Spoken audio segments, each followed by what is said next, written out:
All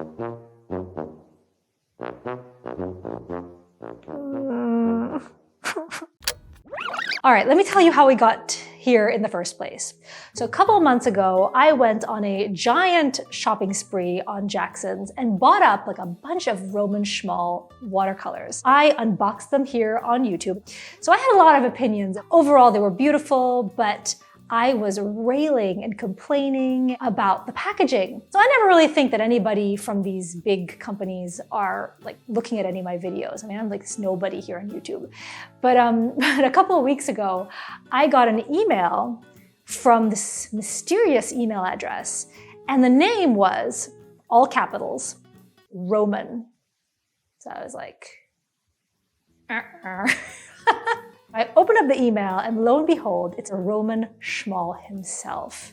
And insert foot in mouth here. He was talking to me about the packaging and apologizing for the packaging, which I think is absolutely unacceptable because I think that nobody, especially creators, should ever have to apologize about anything that they put out there. So, you know, whether whatever you're creating, whether you're an artist or you're a paint maker, I don't think that anyone needs to apologize to anybody. But he was talking about the feedback he had gotten from other artists and how they were working on the packaging and the things that were working. And he was like, Margot, do you mind if I send you some of my latest colors and some of my paintbrushes?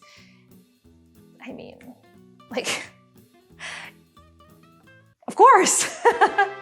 So that's what we're going to be doing today. I'm going to be unboxing and sharing my feedback and my thoughts on Roman Szmal's 2023 collection of colors, as well as his new line of brushes. And so hopefully by the end of this video, I will not have embarrassed myself any further. So without further ado, let's get swatching. Okay, so here we go. As you can see, I have my current Roman Szmal collection right here. And this is all stuff that I bought with my own money. So I am broke.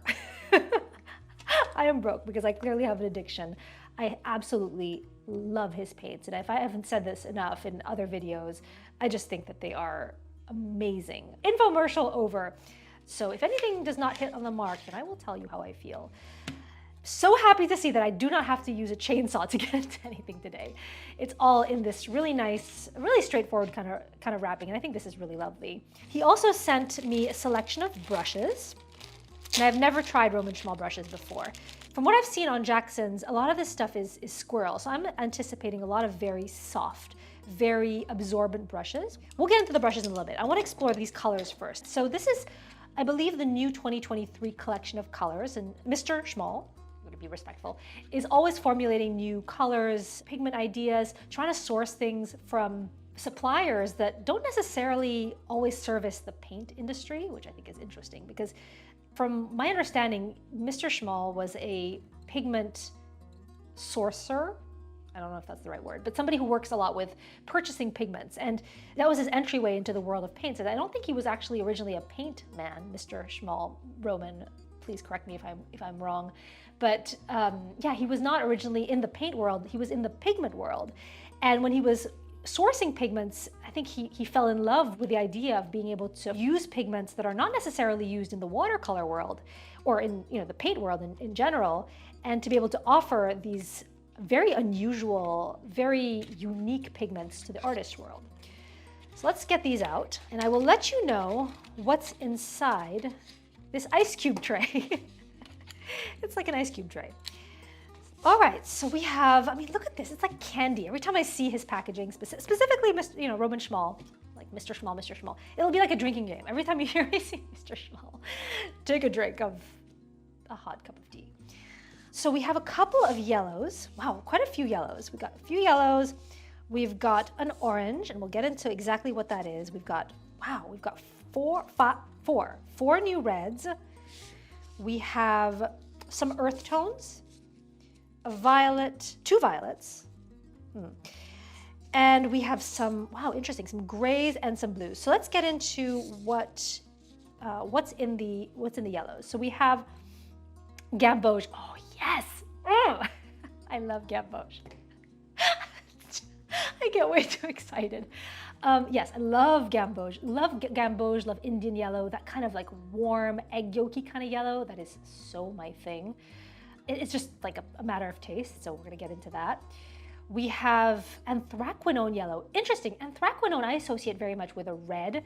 So I've seen anthraquinone red used a lot in convenience mixtures like Moon Glow from Daniel Smith, or I believe that Shadow Violet from Roman Szmal has it as well.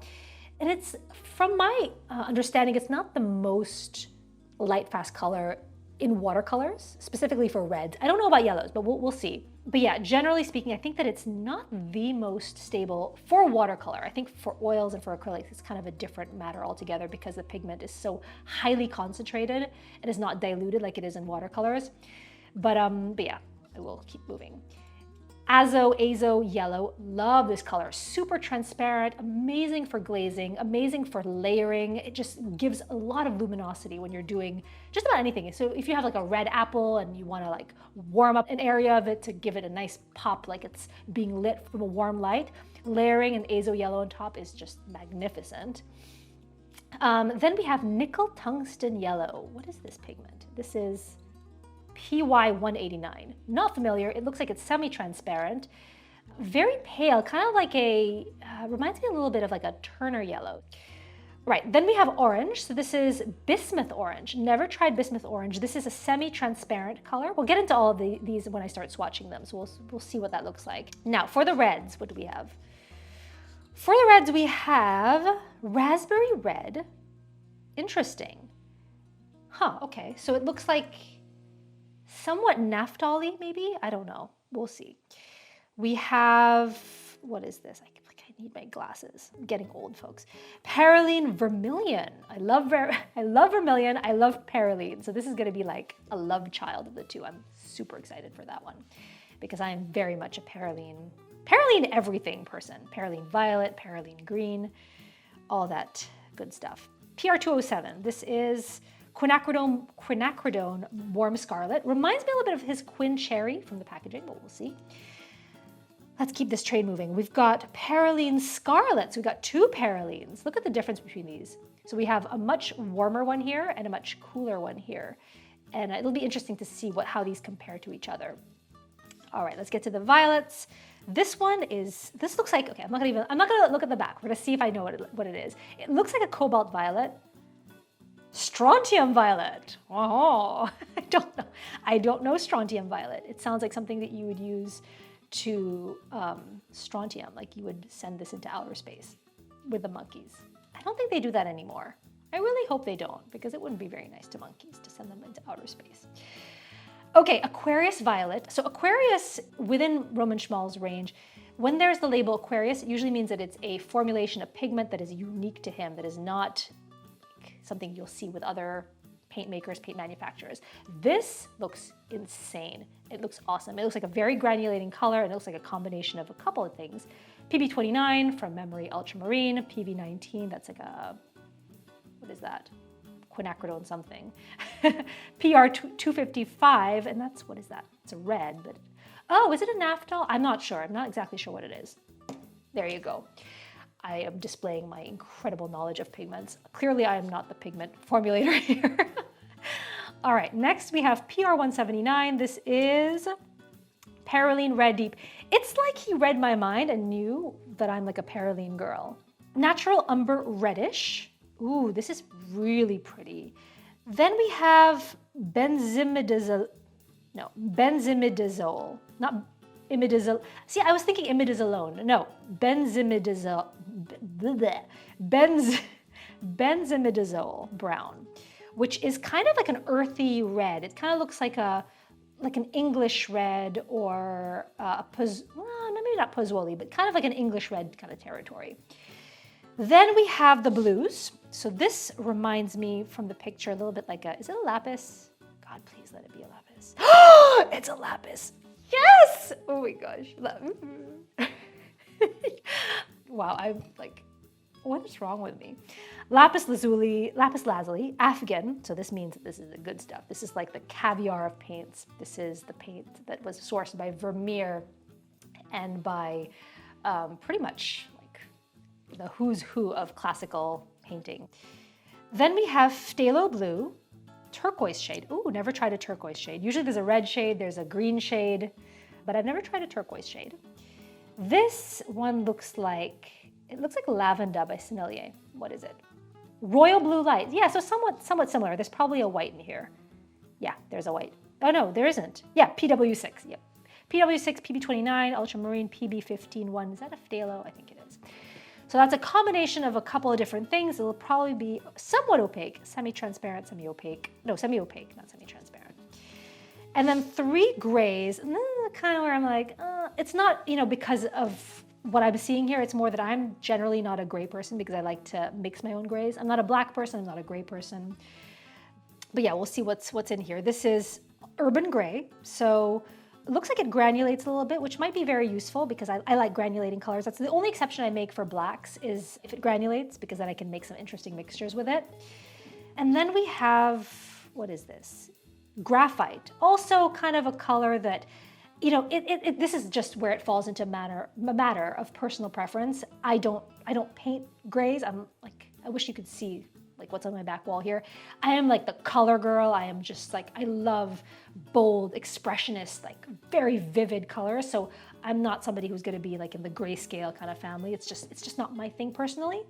But it can be useful if you're trying to get to a grayer kind of color, thinking of like John Singer Sargent, that kind of grayer, because he used black in his palette, grayer elements, then that could be useful. And then this one looks like a black, which velvet black. It'll be interesting to see how it compares to the only other black that I have here, which is Aquarius black.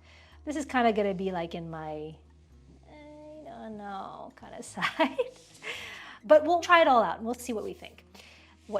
The Royal Me. Onto the brushes. So we have a nice selection of different shapes and sizes.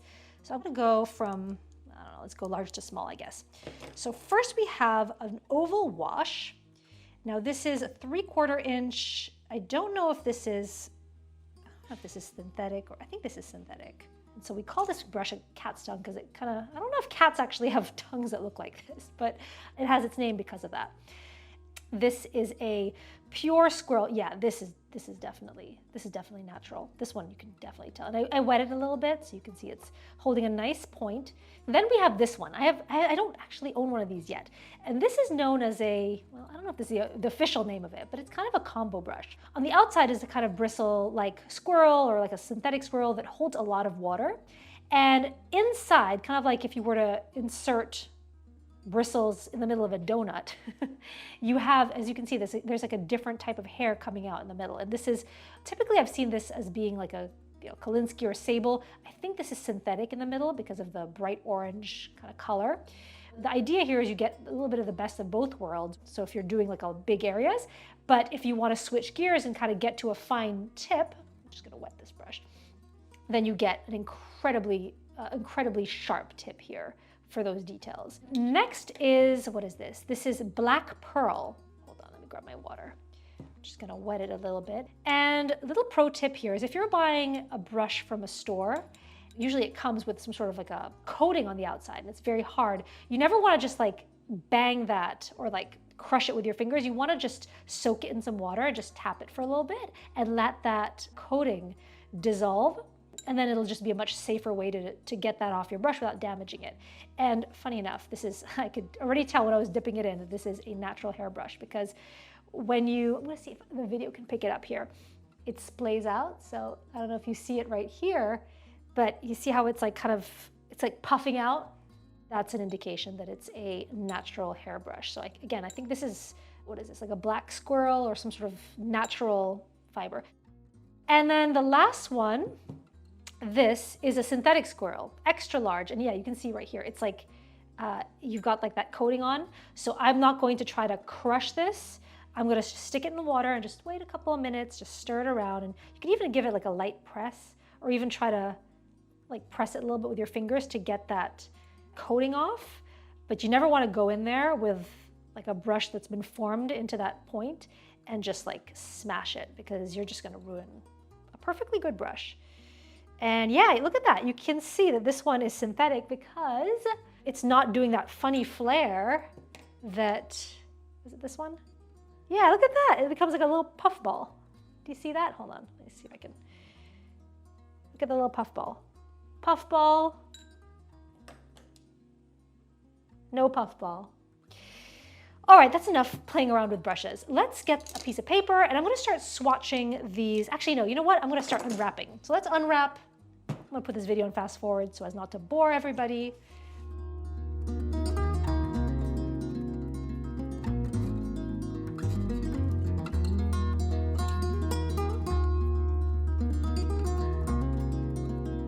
All right, here we go. So we're gonna start swatching first, and then I'll do a little bit of brush action. I've got a couple of them over here, so we can test those out as well. So first color on the list is Phthalo Blue Turquoise. Oh, wow. Oh, do you know what this reminds me of? This is like the packaging of Bombay Sapphire, like the gin. That was actually a client of mine back in the day. Their bottle has this crystalline kind of blue color, and look at that. That is just unbelievable. From saturated and dense all the way up here to a whisper of color at the bottom. It's a phthalo, but it has that turquoise kind of undertone, which I think is very versatile for just about everything. We're talking landscapes, we're talking about florals, we're talking about on plein air kind of stuff. Very, very versatile color. Next color is Raspberry Red. And wow, that is also beautiful. Stunning color as well. This is so punchy, and it reminds me a lot of a tapestry that I just fell in love with. It's a medieval tapestry in the Musée Cluny in Paris called La Dame à la Licorne, which means the Lady and the Unicorn. It's this beautiful medieval tapestry, and it has a red that's very similar to something like this. It's just one of the most beautiful things I've ever seen. And next color is Azo Yellow, and this is definitely an earthy yellow. It is not as earthy as a, say, Daniel Smith Azo Yellow, but it is extremely transparent. It is extremely saturated. I kind of wish I had this one for a project that I just wrapped up that was for, I did the interior of a palazzo in Florence. And I used an Azo Yellow for glazing that kind of made some of the interior motifs look like they were actually gilded. So if you add like a little bit of this accent on top of other colors, it kind of looks like the light is bouncing around and has like this golden light to it. All right, next color is Bismuth Orange. And here, and again, oh my goodness, look at that. How it takes off in water, which reminds me a bit of some other brands that I've worked with, like M. Graham as well as Michael Harding have colors that take off in water like this, like ink. This color reminds me a bit of, it was a color that I got from a recent A Gallo set, which is called Arancione.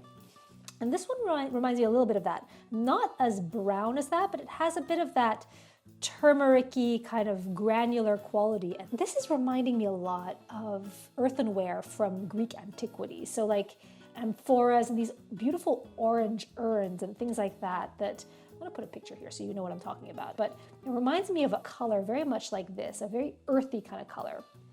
Next color is, this looks like charcoal. Is it charcoal? Graphite, okay. So yes, the color definitely reminds me of charcoal, and it's actually giving me flashbacks to foundation year of art school, where I used to have charcoal pretty much everywhere. It was like in my shoes, in my bag, because we spent so much time working in black and white before we were even allowed to do color, and just doing everything from like figure drawing and, you know, like light studies, that kind of stuff. And this is graphite, it's charcoal, but it's a liquid version, which I find very interesting. And I think this would be really useful for if you're, for example, doing value studies before doing an actual final painting, or if you actually want to paint with this too, if you're kind of more of a grayscale person, which I am not, admittedly. All right, next color is Strontium. Strontium looks so much like a cobalt violet. It really does. I mean, it has a granular kind of quality to it, and it's very soft as you get into the lighter instances of it, but it granulates heavily in the darker parts. I would say it's actually a little bit more opaque in the mass tone, in my experience, than a lot of cobalt violets that I've worked with. wow, you get some crazy effects going on here. And I have a project that I'm going to use this for, where I'm doing another property in Italy. I do a lot of properties in Italy, but they have a lot of wisteria there. And this could create some really cool textures for wisteria flowers, but like from a distance. So I could see this definitely. And you have like a whole value scale here from like very, very pale to darker. So I think that would be really nice for that. Next one we have is Perylene Scarlet. And yes, I've mentioned before, I am such a Perylene girl. Oh, it's so yummy. This one is not as smooth in terms of the finish as this one, the unicorn one, the raspberry. And it's definitely warmer and earthier in quality, I would say. This one kind of reminds me of some of Monet's paintings where he was painting poppy fields. So it's very much like a poppy red. And I'll put a picture of that right here so you can see what that looks like. But again, great color for florals. And it reminds me also a little bit of like the reds that you'd find in Renaissance paintings. So like the Raphael portraits, or Piero della Francesca was another one that had like these really vivid, like poppy reds. Next color is my fave. This is Gamboge, and you can see why I love it so much. I mean, it's so deep and so, so fruity. It's like the color of a mango. Also reminds me a lot of Indian yellow, kind of similar in quality to Indian yellow, but I believe Indian yellow is a little bit more opaque than this. This is a bit more transparent and comes across less orangey than Indian yellow, especially as you get lighter. I mean, this is like, I'm on the beach here and I want like a mango something yummy, like a mango shake or like a pina colada. I'm on vacation right here. Next we have Aquarius Violet. I am so excited to see this one in person because the photos of this were like next level. I feel like this one is going to develop as it dries. I feel like it's like you see one thing, but as it dries, it's gonna turn into something totally different. And what that is, I don't know, but I am so in for the ride. So you've got granulation, you've got some blues in there, you've got some reds that are mixing in here, which makes for some really unique granulation and color within the granulation, which I find very interesting. All right, so this next color now is Quinacridone Scarlet, another one that looks very interesting in the pan. This looks, oh wow. Oh, whoa, this is so weird. I mean, like in a great way. So how do I describe this? So this is like if Opera Pink had a baby with like a rose doré, and you maybe added a little bit of quinacridone coral in there. Like, it's so odd because I know for a fact that Roman Szmal does not like to work with non-light fast colors. And yet this looks nearly like you've added a fluorescent to it or a dye, and I freaking love it. I mean, I gotta tell you, this, if you are a botanical illustrator or if you love color, like, you need this right now. It is spectacular, and I'm really excited to see how it dries because right now it is vibrating. It is so saturated, like in a neon kind of way. Very surprising. All right, let's get on to the next one, which is Natural Umber Reddish. I'm assuming this is like a raw umber. And if it is, this is very surprising because usually raw umbers tend to not be this toasty in color. Usually raw umber, raw sienna, all these raw earth pigments tend to be a lot weaker. They tend to sort of start here in terms of like the saturation they deliver. They don't usually tend to be up here. And you usually find colors that are in this deeper mass tone for things that are burnt. So like burnt sienna, burnt umber, burnt whatever. The big difference between the two is, I mean, aside from the color, is that they heat up those raw earth pigments, and that makes them sort of darker and more intense in coloration. So this is very unusual. And this reminds me very much of like the exterior of cigars. So I'm thinking of like Havana, Cuba. My father-in-law loves, not anymore, but he used to smoke cigars, and these beautiful tones that you'd find either in the packaging or in the outside wrappers of the cigars. I'm smiling because it's bringing back memories. He's a lovely, lovely man. Love him. Okay, next color is, what do we have? Royal blue. This is very delicate. It's making me think of like tapestries on the walls of Versailles. Well, not the big castle, but the little mini one. So Le Petit Trianon that the queen would bring her children to. So call them the Dauphin, the Dauphine, which is like the kids. So this what you'd find in like young Louis's room. Everybody's name was Louis. It was like the John of that time. Interestingly enough, if you were doing, let's say, landscapes and you're using this for natural elements like trees or ravines and cliffs and that kind of thing, and you want to add shadows, don't reach for black. If you reach for blues, like something like this, you're in for some really gorgeous play of light and darkness in a way that's much more sophisticated than if you try to add values with gray or mud. Next color is Perylene Red Deep. So let's see what we've got here. Another Perylene. And oh, wow. Oh my gosh. Like this is magic right here. This interplay between the blue right here and this Perylene, so different from these other reds. Look at that. This is a much earthier color. This nearly looks like the kind of dyes that you'd find in like the rugs of artists and artisans in Morocco. What's interesting about this one too is that for Perylene, I don't find this one to be very aggressive in terms of the amount of color and chroma in this. Again, chroma being the color of like how strong, how punchy this color is. So you're not gonna use this and like overwhelm your painting if you're trying to add like a reddish brown to it. It is going to be a lot more subdued, so you can control it a lot more than if you come in with a color like this, which is nice in its own right. This one is just more delicate and gives you more control. If you're trying to add some redness and some browns to a piece, it's not going to completely overwhelm and take over the whole palette. Next color is, what is this? Urban Gray. Interesting. I'm so interested to see how that varies from the graphite. Oh. So this one is definitely a more lively gray. It is already granulating, I can tell right away, but it has more depth to it. And I'm not exactly sure what's in this that's making it do that, but you have some very opaque moments here, or semi-opaque moments, but in the paler parts, it is not as grayscale as this. Like this is really just gray, like in a very neutral sense.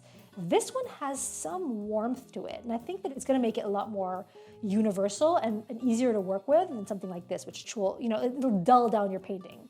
And that's not like in a bad way. I think that's just like honestly speaking, if you're going to try to add some dullness, which plenty of people do, like John Singer Sargent being one of the artists that I can think of from the top of my head, who used to use a lot of grays and blacks to dull down his paintings on purpose. So there is nuance here. It's not just like black is bad or black is good. It's just, how you use it and using it in a way that I think is appropriate for the kind of look that you're going for. But again, super interesting. We have some granulation going on here. We do have some granulation going on in the graphite too, to be honest. Next one here is, I was gonna say butter, because it looks like butter. It's called Nickel Tungsten. And this one reminds me a lot of the artist William Turner, one of my favorite artists. It's just like all-time faves. And it has the same luminosity and light that I think you see in a lot of his paintings. Funny enough, a little history lesson is that William Turner used to use a pigment that was known as orpiment. And orpiment was super, super toxic. It was just really, really bad for you. But it had this incredible luminosity that contributed to the atmospheric feel that he had in his paintings. So one of the things he's really iconic for is like these like very smoky, like in the distance kind of nautical scenes. And on the subject of nautical scenes, if you used a color like this for light rays shining through the clouds, like together with something like this, you could get to like a very Turner-esque kind of feel to it. Okay, next we have, what is this? This is Benzie Brown. And here we have, oh, that's lovely. Look at that with the nickel tungsten. This is so pretty. Wow. very red. Now we're in kind of Venetian red, Indian red kind of territory, but without the opacity of that. So that's what I actually love about this, is that a lot of times when you're using, especially Indian red, you can put Indian red in something and it just comes in like a brick because it's so opaque and it's so intense.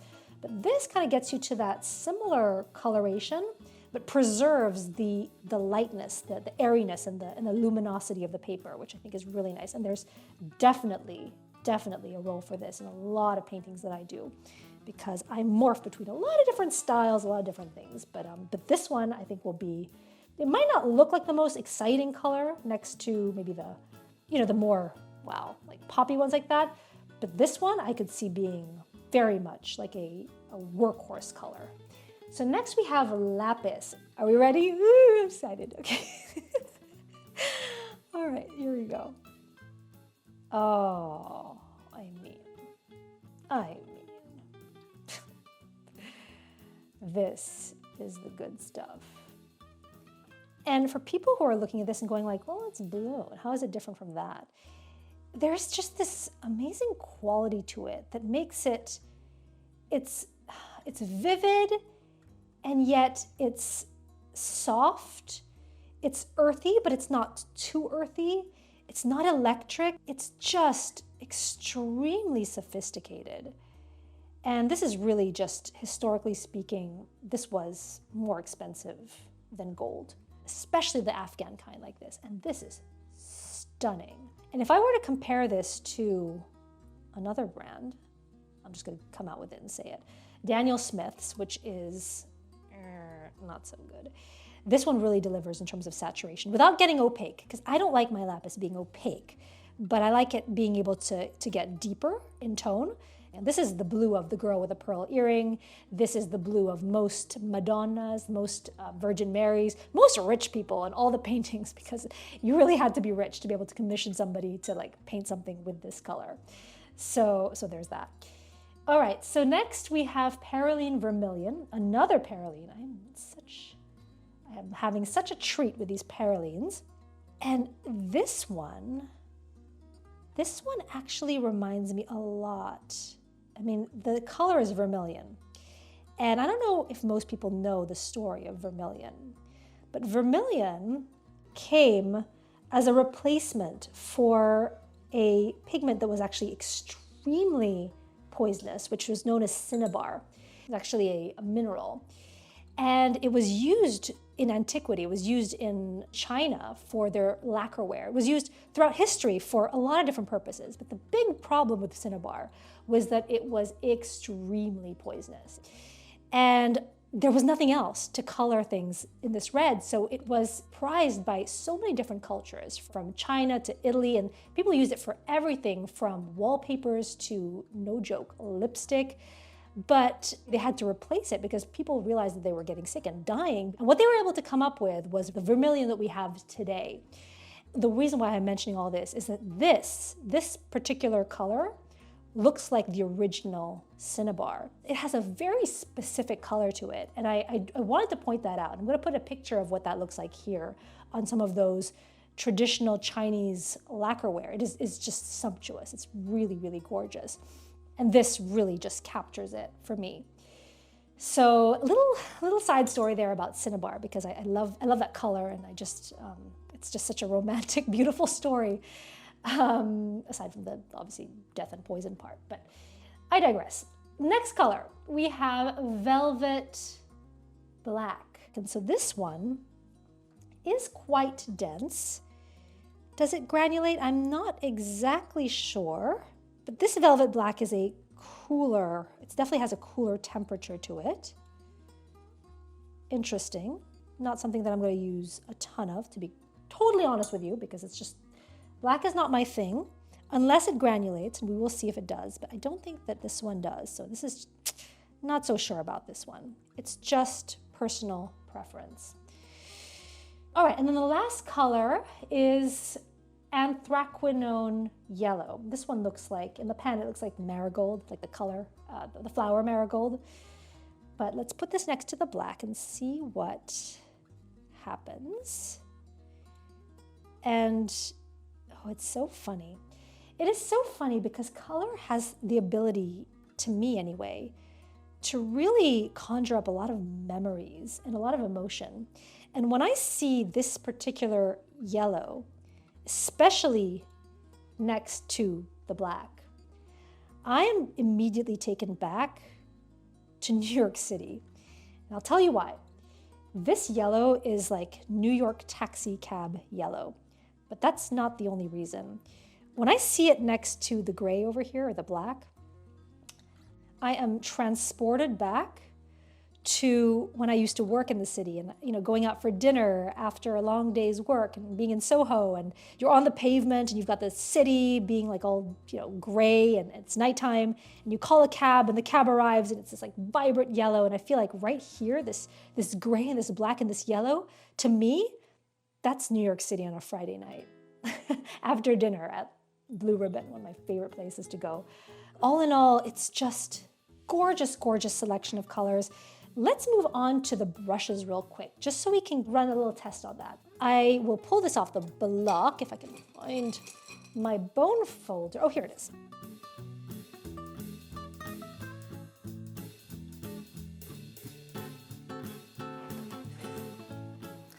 All right, here we go. So let's start with the black pearl. And so this one, if you haven't noticed already, is a very wet brush. It's amazing for washes.